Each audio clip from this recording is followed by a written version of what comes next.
يا جماعة زم إثيوبيان كاب صوتها وصام برجيرومنا سيدرو زبالة أبليكيشن كامس يوم حج نحنا جنا مس ATM كي ثلالنا سيدرو زبالة نايو علوم بلاتفورم نهزبهم فتيرهم بقانقوم بنايو علوم كارنسي ببر بدولار يكونن تيك توك أبي إثيوبيا كونكا بجيفت قال ملخت وهاب أبي إثيوبيا كوينهم تقوموا له أيكالون تون تيك توك راتنا إثيوبيا مغنياتو دولار زلو سب بدولار ترحيخا بتيك توك تكفافل مالتي جيفت تواب أجنا زن ما تكاثا نايزي بنايو علوم كارنسي تليبر لبهال نمن إسيوم نايو علوم بلاتفورم فتيرو ملو አዲሱ ባለቤት አቶ አዶናይ ብላችሁ ጥሩኝ ሲድሮ አፕ ይዘን ወደ ኢትዮጵያ መተናል። የብዙ ወጣቶች ህይወት የሚቀይር አዲሱ የኢትዮጵያን ቲክቶክ ሲድሮ ተብሎ ይጠራል። ዛሬ ልናስመርቀው ነው በተአምረኛ ሁኔታ። እንደምትመለከቱት የአፕሊኬሽን የብዙ ወጣቶች ህይወት መቀየር የሚችል አፕሊኬሽን ነው። ሲድሮ ምንድነው? ኦልሞስት ቲክቶክ ነው ጋይስ። እውነት ለመናገር ከቲክቶክም የበለጠ ለአበሾች ተብሎ የተሰራ ብዙ ኮንተንት ክሬተሮች ቲክቶክ ላይ ቪዲዮ ሲሰሩ ክፍያ የላቸውም። ኢቭን 1 ሚሊዮን ይዞ በገንዘብ የሚቸገሩ በጣም ብዙ ቲክቶከሮች አሉ። ሲድሮ ላይ ግን ያ መሆን አይችልም። በብር መከፈል ትችላላችሁ፣ በዶላር መከፈል ትችላላችሁ። እንግዲህ የኢትዮጵያ ህዝብ እንዴት ሶሻል ሚዲያ እንደሚወድ ታውቃላችሁ። አሁን ደግሞ እናንተ ኮንተንት ክሬተር ከሆናችሁ ስፔሻሊ ሲድሮ ላይ በቅጽበት ህይወታችሁ መቀየር ትችላላችሁ። ሲድሮ የሚል መጠሪያ የተሰጠው ይህ አፕሊኬሽን ኢትዮጵያ ውስጥ ላሉ ወጣቶች ክፍያ በኢትዮጵያ ብር ከኢትዮጵያ ሰዎች ጭምር የሚያገኙበት ፕላትፎርም ነው ተብሏል። ኢትዮጵያ ውስጥ እንደሚታወቀው እንግዲህ እኛ አሁን ዩቲዩብ ላይ በምንሰራበት ጊዜ በዋነኝነት ውጭ ሀገር ሆኖ ሰዎች እኛም ቪዲዮ በሚያዩበት ጊዜ ማስታወቂያ ቪዲዮችን ላይ ሲገባ ገንዘብ እናገኛለን። ከዛም በተጨማሪ ደግሞ ቲክታክ ላይ በዋነኝነት ላይቭ የሚገቡ ቲክታከሮች ካሉ ለእነሱም ደግሞ ውጭ ሀገር ያሉ ሰዎች ናቸው ዶላር ስላላቸው ጊፍት መስጠት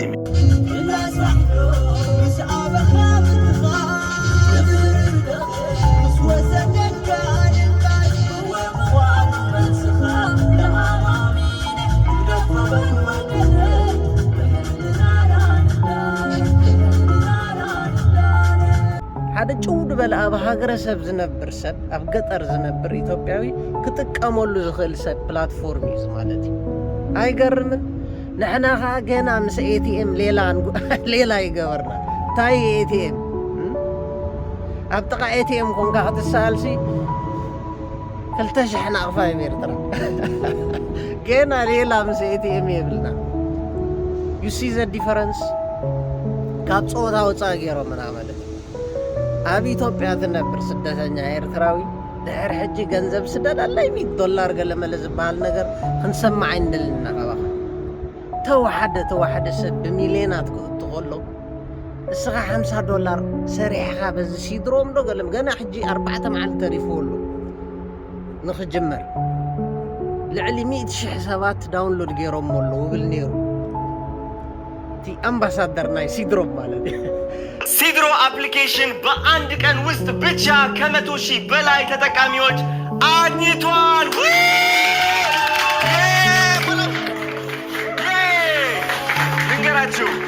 ሲድሮ አፕሊኬሽን እዚህ ሀገር ውስጥ ይዞ የመጣው እድል ብታውቁ እነዚህ 100,000 ሰዎች ሲድሮ ላይ ተማምነው ህይወታቸው ለመቀየር ተዘጋጅቷል። እኛም እነሱን ወጣቶች ለማገዝ ተዘጋጅተናል። ጋይዝ እንደምታዩት እንግዲህ ይህ ሁሉ ቲም የሲድሮ አፕሊኬሽን ቲም ነው። ህይወታችሁ ለመቀየር ተዘጋጅተናል። ከቲክቶክ በላይ እናንተን ለማገልገል ማለት ነው። እንደምታውቁት ቲክቶክ ለኢትዮጵያውያን በጣም ሰልፊሽ ነው። በዶላርና በቪዛ ብቻ ነው የሚሰራው። እኛ ደግሞ ቴሌብርን ይዘን መተናል። ከሳምንት በፊት ፖስት ያላችሁት ቪዲዮ ከአመት በኋላ ያገለግላችኋል። ስቲል ብር ይሰራል ማለት ነው። እናንተን በምትፈልጉት ነገር ቪዲዮ እየለቀቃችሁ ህይወታችሁ ትቀይራላችሁ ማለት ነው። እንኳን ደስ አላችሁ። በጣም ደስ ብሎናል። እንወዳችኋለን። ሕጂ ዳውንሎድ ግበር ፈትኖ حقد يحصد تخلاطف حدش بلاتفورم ስለዝኾነ ስራሕ ምን ጫታው ካግበሩ ብፍላይ ኢትዮጵያ በአፍሪካ ትነብሩ ሰባት ሙሉእ ግዜ ስለ ዘለኩም ተዋሓደ ካብ ሰብ ለሚንኩም ተምፅኦ ገንዘብ ብኡ ባዕልኩም ክትትውዎ ትኽእሉ ኢኹም። ኤርትራውያን ዩቲዩበራት ክንደይ መልእኽቲ ይቦምኹም እዮም፣ ትምህርቲ ይቦምኹም እዮም። በዓል ዳዊት ቲቪ ብዩቲዩብ ህይወተይ ለዊጠ ኢሉ ብቐዳማይ ቪድዮ ዝሰርሐልኩም ርኢኹም ኢኹም። ሶ ንበራበር ኣሕዋት ስኺልካ ኸፊልካ ምልማን ዘይኮነ ብፍላይ ኣብ በዓል ኢትዮጵያ ሕጂ ሓድሽ ምዕባለታት መፅእ ስለ ዘለዎ ኢንቴግሬት ክበሩ ምስትኡ ዘሎ መንእሰይ ኣብኡ ኮፍ ምባልኩም ዘይተርፉ ኣይንፍዘዝ ያ ጀማዓ በብ ዘለና ያፋሕ ጭንግራ ሓቢሎም ኣፍዚዞምና እንዲም ዘሎ ተዓኒድና እንዲና ዘለና ከምኡ ክኸውን የብሉ ሓድሽ ፕላትፎርም ክመፅእ ከሉ ከመይ እዚኣ ስፖል ኢንቴግሬት ኣብ ቦታ ምእታው ይነወራሜን ምፍዛዝ ዝበሃል ነገር የለን ኔውን በሎ ምፍዛዝ ኣጆኹም ደሓንካ ሓልፍ ኢታ ኢና ኣብዛ ሓሊፍና እንታኸንገር ሲድሮ ዝበሃል ኣፕሊኬሽን ኣብ ኢትዮጵያ መፂ ኣሎ ሕጂ እንታይ እዮም ዝብሉ ዘለዉ ከም ንፈልጦ ቲክቶክ ካብቲ ትረኽቦ ኣታዊ ብጊፍት ድዩ ብገለመለ 67% እዩ ድወስድ ነይሩ እዚ ሓድሽ ኣፕሊኬሽን ሲድሮ ዝብልዎ ግን 30% ጥራሕ እዩ ድወስድ እዚ ማለት 70% ኣታውስ ናባኻ እዩ ማለት እዩ ስለዚ ክንሪኦ ኢና ምስ ተጀመረ 4 መዓልቲ ተሪፍዎ ኣሎ ድሕሪ 4 መዓልቲ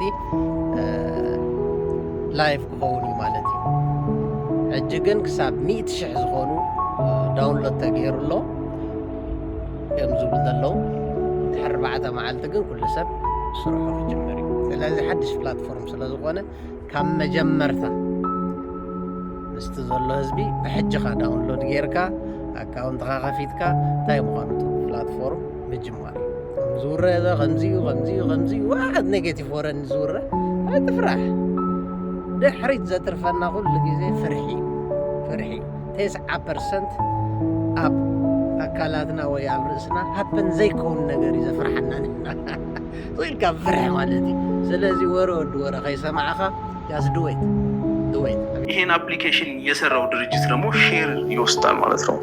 አሁን የተባለው ነገር ምንድነው? ከዚህ በፊት ቲክቶክ የሚባለው አፕሊኬሽን እንደሚታወቀው እንግዲህ ወደ 67% አካባቢ ይቆርጣል ቲክቶከሮች ከሚሰጣቸው ጊፍት ላይ ማለት ነው። ይሄ ሲድሮ የሚባለው አፕሊኬሽን ግን ወደ 30% ብቻ ነው የሚቆርጠው እና 70% ለቲክቶከሩ ይሰጣል የሚል ነገር ነው እስካሁን የተሰማው መረጃ ማለት ነው። ስለዚህ ሰሞኑን ተመርቋል አፕሊኬሽኑ ግን እስካሁን ያው አፕ ስቶር ላይም ፕሌይ ስቶር ላይ አለ ገብታችሁ ዳውንሎድ ማድረግ ትችላላችሁ። ገና ላውንች አልተደረገም። ወደ 4 ቀን አካባቢ ይቀረዋል፣ እየቆጠረ ነው። ከዛ በኋላ ላይቭ ይሆናል የሚል ነገር እየተጠበቀ ነው የሚገኘው። ነገር ግን ገና በተወሰኑ ቀናት ውስጥ ከ100,000 በላይ ሰዎች ዳውንሎድ አድርገውታል የሚል ነገር አዶናይ እየተናገረ ነበር። ኢትዮጵያ ትነግረዋልና ሕጂ ገንዘብ ዘይኮነ እንተኽኢልና ሞባይል ገለ ኢና ክንሰድድ እምበር ጥረ ገንዘብ ምላኽ ዝበሃል ነገር የለን ከስራሓካ ዝኽእል ምስቶም ኣብኡ ዘለዉ መንእሰያት ኢንተግሬት ከግብረካ ዝኽእል ጥረ ሞባይል ተኾይና ሞባይል ላፕቶፕ ተኾይና ላፕቶፕ ኣደይ ኮይኑ ዝኽኢልካ 100 ከም ለማናይ ዘመናዊ ለማኒ ክኸውን የብሉን ክቕየር ክኽእል ኣለዎ ትበሃል ማለት እዩ ረጃኻና ማርቴሎ ዝበካ እምበር ገንዘብ ኣይበካኒ ኣነ ማለት እዩ መኹዓቲ ኣፍራዛ ዋዴላ እምበር ገንዘብ ኣይዋበካኒ መሳርሒ ቱልስ ኢኻ ክትወሃብ ስደደልካ ኣብዚ ዓዲ ሕጂ ጥረ ገንዘብ ምልማን ኤርትራዊ ክጎድፎ ክኽእል ኣሎ መሳርሒ ቱልስ ጥራሕ ይኽልምን ክኽእል ዘለዎ ማለት እዩ ማቴርያልስ ብሮየ ክነቅሕ ክኽእል ኣለዎ ዝበሎ ደዚ በበይንና ፋሕፋሕ ኣቢሎም ኣፀልሚቶም ከም ንፈዝዝ እንዲኦም ገይሮምና ዘለዉ ንሕለፋ እዛ ግዜ እዚኣ ስለዚ ኣፕሊኬሽን እዚኣ ከም ዝውረ ዘሎ እዩ ውልሴ ኣይመስለኩምን ኣፈግድዋን ፅቡቕ ምጅማር I love you guys